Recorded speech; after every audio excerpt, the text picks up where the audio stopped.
Milyonlarca kişinin beğenerek izlediği ve binlerce kişinin olumlu yorum yaptığı öksürüğünüzü anında kesecek bu doğal kürümü tekrardan sizlerle paylaşmak istiyorum. Kürümüzün yapım aşamalarına geçmeden önce arkadaşlar sizlerden küçük bir ricam var. Eski videomun linkini aşağıda açıklamalar kısmına bırakıyorum.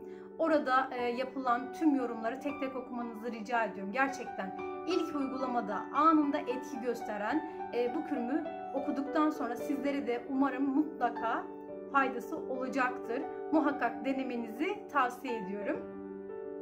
Bu kürüm için ihtiyacım olan malzemelerden bahsetmek istiyorum sizlere. Bir adet soğana ihtiyacımız var. Bir limon ve de bir tatlı kaşığı bala ihtiyacım var. Aynı zamanda da oda sıcaklığında bir su bardağı su ihtiyacımız olan malzemeler. Şimdi artık yapım aşamasına geçelim. Yapım aşamasına geçerken ilk olarak şöyle malzemelerimizi bir kenara alalım. Şöyle bir tenceremiz var. Tenceremizin içerisine arkadaşlar bir adet soğanımızı şöyle dilimler halinde kesiyoruz. Ve ardından içerisine bir su bardağı suyumuzu ekleyip yaklaşık 10-15 dakika boyunca ateşte kaynatacağız. Soğanlarımız kaynadı artık. Bal ekleyeceğiz birazdan. O yüzden balın özelliğini kaybetmemesi için ılıdıktan sonra devam edeceğiz. Şimdi artık kürümüz ılıdıktan sonra diğer malzemelerimizi de ekliyoruz. Böyle ilk olarak limonumuzu, bir tüm limonu tümden içerisine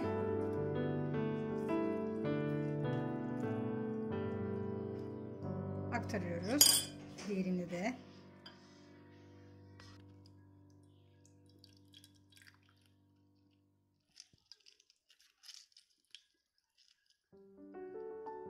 şimdi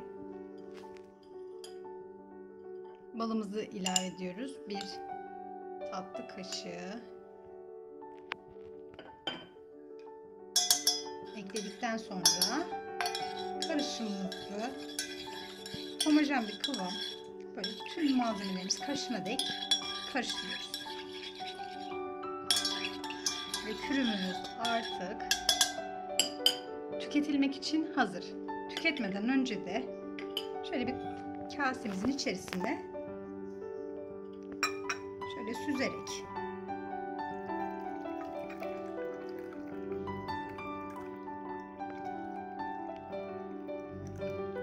aktarıyoruz.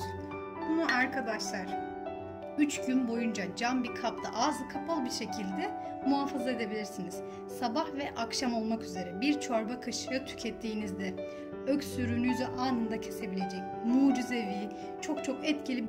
Umarım bu kür ben ve binlerce, milyonlarca kişiye şifa olduğu gibi sizlere de şifa olur. Sorularınızı yorum kısmında bekliyorum. Kanalıma abone olmayı unutmayın. Hoşça kalın.